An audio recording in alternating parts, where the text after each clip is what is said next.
నమస్తే, నేను Gayatri. Welcome to life line. ఈ రోజు లైఫ్ లైన్ లో మూర్ఛ వ్యాధి అంటే ఏంటి, అసలు మూర్ఛ వ్యాధి గల కారణాలు ఏంటి తెలుసుకుందాం. మనతో పాటు ఉన్నారు అరెట్ హాస్పిటల్స్ నుంచి డాక్టర్ సురేష్ బాబు గారు. ఆయనతో మాట్లాడి మరిన్ని విషయాలు తెలుసుకుందాం. అంతకంటే ముందు మీకు ఈ సమస్య గురించి ఎటువంటి సందేహాలు ఉన్నా కానీ, సూచనలు కావాలి అనుకున్నా కానీ స్క్రీన్ మీద స్క్రోల్ అవుతున్న నెంబర్స్ కి కాల్ చేయొచ్చు. నమస్తే sir, welcome to the studio. Good evening అండి. సార్, ఫస్ట్ ఆఫ్ ఆల్ అసలు ఈ మూర్ఛ వ్యాధి అంటే ఏంటి? మూర్ఛ వ్యాధి అంటే సడన్గా బ్రెయిన్లో ఎలక్ట్రికల్ యాక్టివిటీ ఇంక్రీజ్ అయితే దానికి బయటికి కనిపించే విధానమే మూర్ఛ. సో మూర్ఛ వ్యాధి వచ్చినప్పుడు కామన్గా మనం విజువలైజ్ చేసేది ఒక మనిషి కింద పడిపోవటము, కాళ్ళు చేతులు కొట్టుకోవటము, నాలుక కొరుక్కోవటము.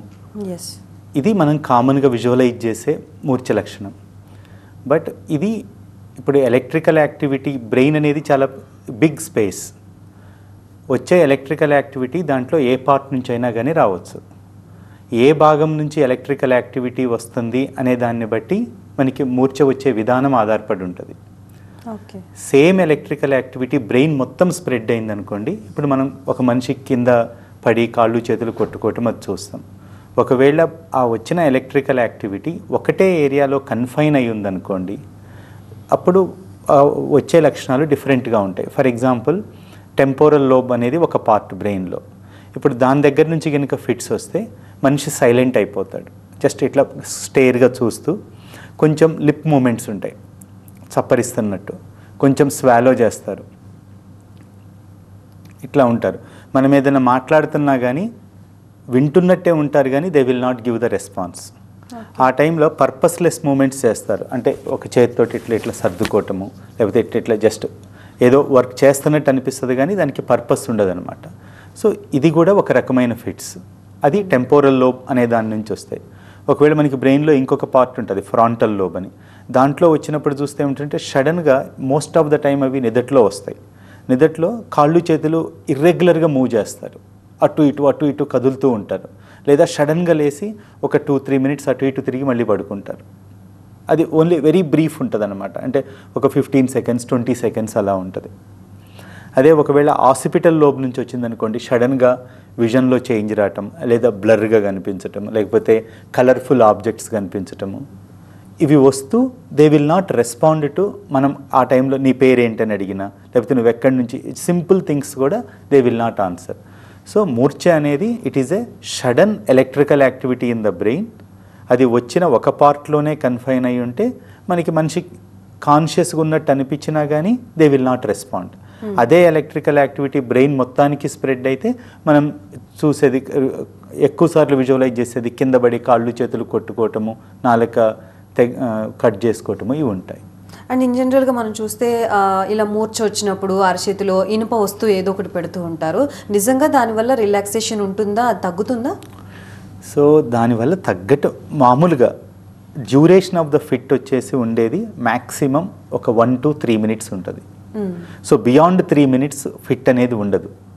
సో ఆ టైంలో మనం ఇనుపరాడ్డు పెట్టినా పెట్టకపోయినా ఫిట్ విల్ ఆటోమేటిక్గా తగ్గిపోతుంది. 3 మినిట్స్ విత్ ఇన్ 3 మినిట్స్లో తగ్గిపోతుంది. వెరీ ఫ్యూ అకేషన్స్లో ఇట్ విల్, వాళ్ళు బ్యాక్ టు బ్యాక్ ఫిట్స్ వస్తాయి, ఒకటి వస్తుంది తగ్గిపోతుంది, మళ్ళీ వస్తుంది తగ్గిపోతుంది, అలా. సో ఆ టైంలో then definitely they have to ఇక నియర్ బై హాస్పిటల్కి వెళ్ళాలి. So most of the time, అంటే మనం చూసే దాంట్లో more than 95% of the time ఒకటి వస్తుంది, ఒక 2-3 మినిట్స్ ఉంటుంది, ఆ తర్వాత ఒక మ్యాక్సిమం ఒక 3 to 5 మినిట్స్ కన్ఫ్యూజన్లో ఉంటారు, then they will become normal. జనరల్గా ఏ టైప్ ఆఫ్ ఫిట్స్ వచ్చినా కూడా దాని డ్యూరేషన్ 3 మినిట్సే ఉంటుంది, అంతకంటే ఎక్కువ ఉండదు. ఓకే, మోర్ దాన్ 3 మినిట్స్ వచ్చే లోపే అది ఆటోమేటిక్గా తగ్గిపోతుంది. ఈ లోపు హరిబరి అవుతూ ఉంటారు, చుట్టుపక్కల జనాలు కాన్షియస్ చేస్తూ. ఇంకా ఆ టైంలో మనం ఏదో ఒకటి చేయాలి, we're emotion something we have to do, కాబట్టి people will try to keep the keys or the iron rod ఇటువంటివి పెడుతూ ఉంటారు. అండ్ అసలు ఎందుకు వస్తుంది సార్, ఎవరిలో ఎక్కువగా వస్తుంది?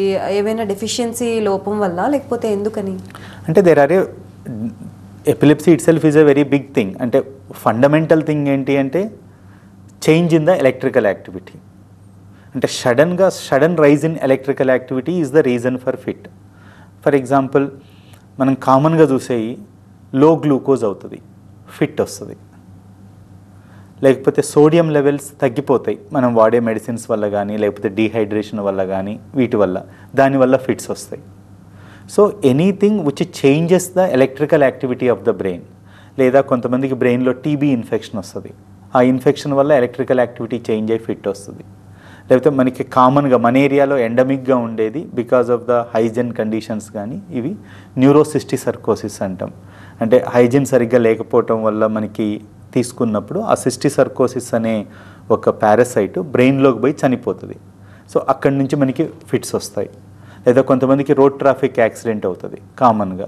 యాక్సిడెంట్ అయినప్పుడు బ్రెయిన్లో బ్లీడ్ కావటం కానీ లేకపోతే ఏదైనా జరిగినప్పుడు ఫ్యూ బ్రెయిన్ సెల్స్ చనిపోతాయి.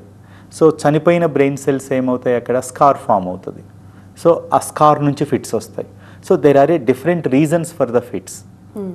అంటే ఐదర్ ఇట్ కెన్ బి ఇప్పుడు ఈరోజు యాక్సిడెంట్ అయిందనుకోండి, వాళ్ళకి ఫిట్స్ 2 years 3 years తర్వాత వస్తాయి. ఇప్పుడు ఇమీడియట్గా రాకపోవచ్చు. ఆఫ్టర్ 2 or 3 years బయటపడే అవకాశం ఉంటుంది. ఎందుకు అంటే మనకి ఆ స్కార్ ఏదైతే ఫామ్ అవుతుందో దాంట్లో there will be a continuous changes in the scar. That scar will lead to the epileptogenic focus. Epileptogenic అంటే sudden change in the electrical activity. Right sir, caller ఉన్నారు తీసుకుందాం. జగన్నాథం గారు ఖమ్మం నుంచి. హలో, నమస్తే మేడం. చెప్పండి అండి. సార్ నమస్తే సార్. చెప్పండి సార్. సార్ మాది ఖమ్మం. చెప్పండి. నాకు 25 సంవత్సరాల క్రితం ఇట్లా ఫిట్స్ లాగా వచ్చినాయి సార్. ఓకే, ఇప్పుడు మీ వయసు ఎంత? నా వయసు 50 సంవత్సరాలు సార్. ఓకే. అయితే నేను అప్పుడు చూపించుకున్నా ఖమ్మంలో. ఓకే. న్యూరాలజిస్ట్ దగ్గర చూపించుకుంటే అప్పుడు సిటీ స్కాన్ అవి అట్లాంటి స్కానింగ్లు అన్ని చేశారు. ఇవి బ్రెయిన్ ఇవి చేశారు, అన్ని చేశారు సార్. ఓకే. ఏం లేదు, నో ప్రాబ్లం అని చెప్పారు. ఓకే. అయితే అవి ఎట్లుంటదంటే ఒక్కొక్కసారి కొద్దిగా ఒక్కసారి తల తిరిగినట్టుగా కొద్దిగా ఆ విధంగా ఉండేది. కొన్ని మెడిసిన్ కూడా వాడినాను ఛానల్లో. వాడినా కానీ లైట్ గా అప్పుడప్పుడు నిద్రలో వచ్చేది. ఓకే. ఆ నిద్రలో వస్తే మళ్ళీ తర్వాత ఇంకొక న్యూరో డాక్టర్ దగ్గర కూడా అక్కడ కూడా వాడా. అక్కడ కూడా చాలా స్కానింగ్ చేశారు, కానీ నో ప్రాబ్లం ఏం లేదు అన్నారు. కానీ కొన్నాళ్ళు మందులు వాడమన్నారు. లాస్ట్ కు వాళ్ళు సార్లు పెట్టింది ఏంటంటే ఎప్టైన్ పెట్టారండి. ఓకే. ఎప్టైన్ 100 mg పెట్టారండి. ఓకే. అయితే అది వాడుతూనే ఉన్నా. మళ్ళీ ఒకసారి మా ఊరోళ్ళు హైదరాబాద్ లో సాయికృష్ణ హాస్పిటల్లో చూపించుకుంటే ఇదే జబ్బు మీద నేను అక్కడ చూపించుకున్నా సార్. అక్కడ 3 years మెడిసిన్ వాడినా. ఓకే. మెడిసిన్ వాడిన తర్వాత ఇక ఆ సార్ కూడా మళ్ళీ లాస్ట్కి వచ్చేసరికి మళ్ళీ ఇప్పుడైనా పెట్టింది ఆ సార్ కూడా. ఓకే. అయితే జరిగింది ఏంటంటే ఇప్పుడు ఇక నాకు అట్లా ఫిట్స్ లాగా అని ఏం లేదు, కానీ అదే మెడిసిన్ ఇప్పటి వరకు కూడా కంటిన్యూ చేస్తున్నా నేను. ఓకే. మా ప్రాబ్లం ఏంటి సార్? మాకు సమస్య ఎట్లా సొల్యూషన్? ఫిట్స్ ఎవరికి కూడా ఓకే స్పాంటేనియస్గా ఎవరికైతే ఫిట్స్ వస్తాయో, నేను ఇంతకుముందు మీకు చెప్పాను, లో గ్లూకోజ్ లేకపోతే సోడియం లెవెల్ తగ్గటం లేకపోతే టీబీ ఇన్ఫెక్షన్, వీళ్ళకి మాత్రం we can able to correct the underlying cause. అంటే ఇప్పుడు గ్లూకోజ్ని కరెక్ట్ చేస్తాం, సోడియంని కరెక్ట్ చేస్తాం, టీబీని ట్రీట్ చేస్తాం. ఇటువంటి వాళ్ళకి మాత్రమే ఫిట్స్ మందులు ఆపగలుగుతాం. ఎవరికైతే జెనెటిక్ రీజన్స్ వల్ల వస్తుందో, ఫర్ ఎగ్జాంపుల్ అతను చెప్పాడు నాకు అన్నీ నార్మల్ ఉన్నాయి అయినా ఫిట్స్ వస్తుంది అని. So fits is a electrical activity of the brain. So స్ట్రక్చరల్గా నార్మల్గా ఉన్నా కానీ if you have a genetic abnormality which can lead to the sudden change in the electrical activity, వాళ్ళకి ఫిట్స్ వస్తుంది. They need the lifelong medicine. So most of the time assumption ఏంటి అంటే నాకు అన్నీ నార్మల్ ఉన్నాయి అయినా fits వస్తున్నాయి అంటారు. ఈ ఎలక్ట్రికల్ యాక్టివిటీ అనేది ఎప్పుడూ ఎక్కువ ఉండదు. It is an episodic phenomena. ఇయర్కి ఒకసారి రావచ్చు, నెలకు ఒకసారి రావచ్చు, లేదా you get once weekly or 10 yearsకి ఒకసారి రావచ్చు. It is a unpredictable event. So అన్నీ నార్మల్గా ఉన్నా కానీ బై కన్సిడరింగ్ ద సేఫ్టీ, ఎందుకంటే ఇది ఎప్పుడైనా రావచ్చు. అంటే మనం కిచెన్లో పనిచేస్తున్నప్పుడు రావచ్చు, లేకపోతే డ్రైవ్ చేస్తున్నప్పుడు రావచ్చు, లేకపోతే రోడ్ క్రాస్ చేస్తున్నప్పుడు రావచ్చు. Any event can lead to the injuries. Or fit వల్ల మనిషి చనిపోకపోవచ్చు, ఫిట్స్ వల్ల మనిషికి పెద్దగా ఇబ్బంది రాకపోవచ్చు, కానీ safety associated during that time is more important. Small fall in the washroom can lead to the like a brain haemorrhage. ఒకవేళ మనకి కిచెన్లో చాలా అంటే we will see a patients వీరికి వంట చేస్తున్నప్పుడు వచ్చి పాపం అంతా ఒళ్ళు మొత్తం కాలిపోయిన వాళ్ళు ఉంటారు.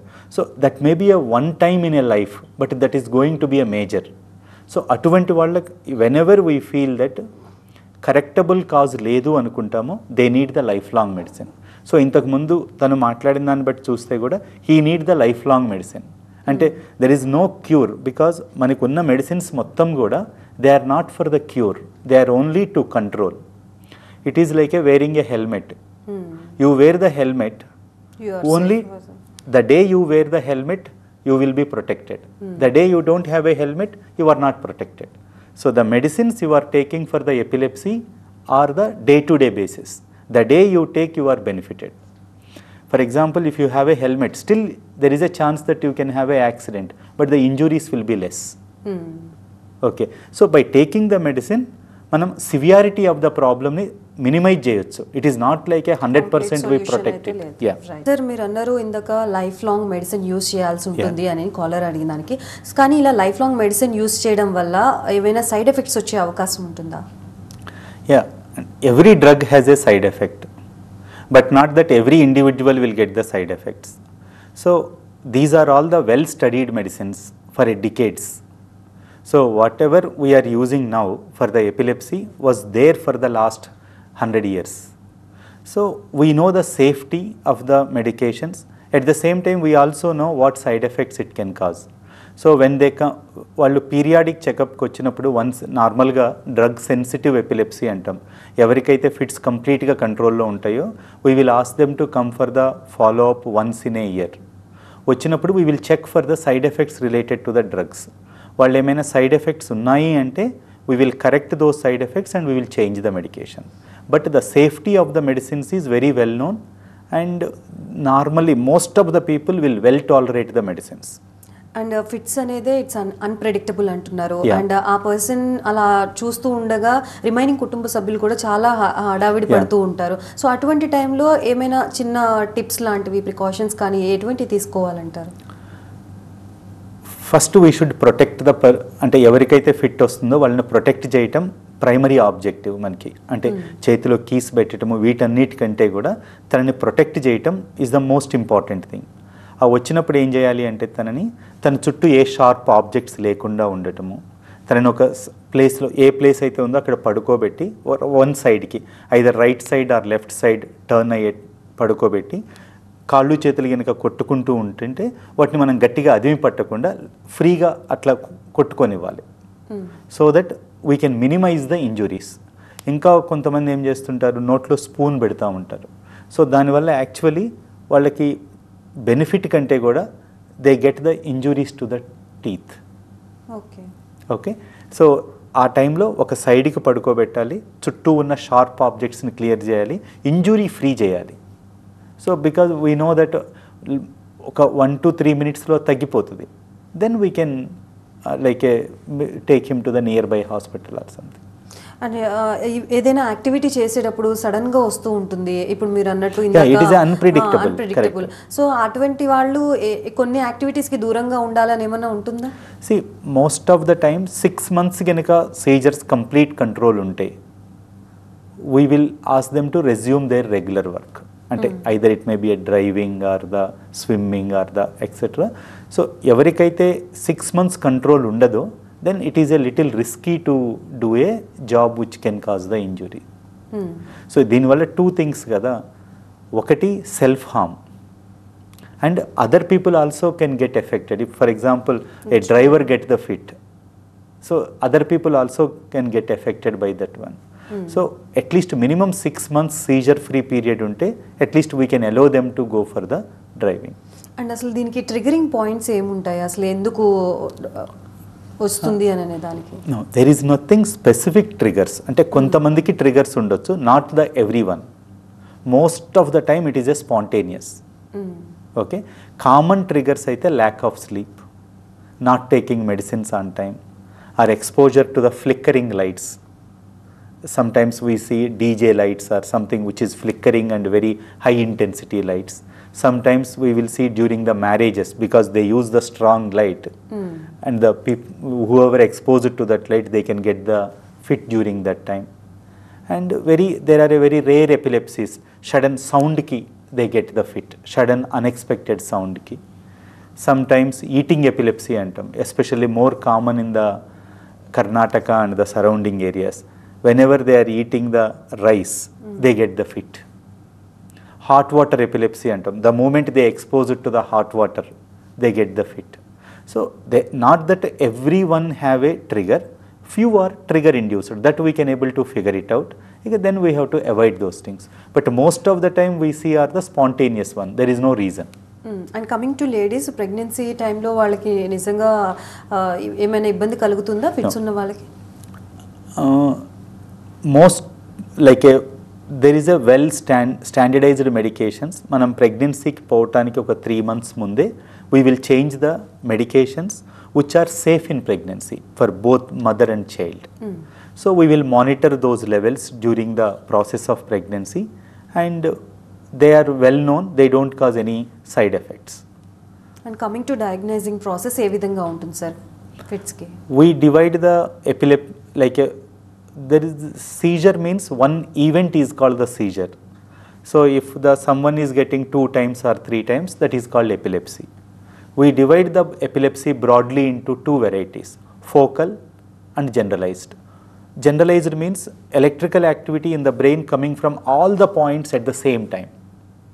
So those are the people where suddenly they fall and they both hands and legs jerking వచ్చేది generalized లో. ఫోకల్ అంటే ఒక పార్ట్ ఆఫ్ ద బ్రెయిన్లో వచ్చేదాన్ని ఫోకల్ ఎపిలెప్సీ అంటాం. So focal epilepsy can become generalised. ఇప్పుడు ఎలక్ట్రికల్ యాక్టివిటీ మొత్తం spread అయింది అనుకోండి, it starts as a small seizure but end up as a big seizure. So most of the time generalised epilepsies are genetic.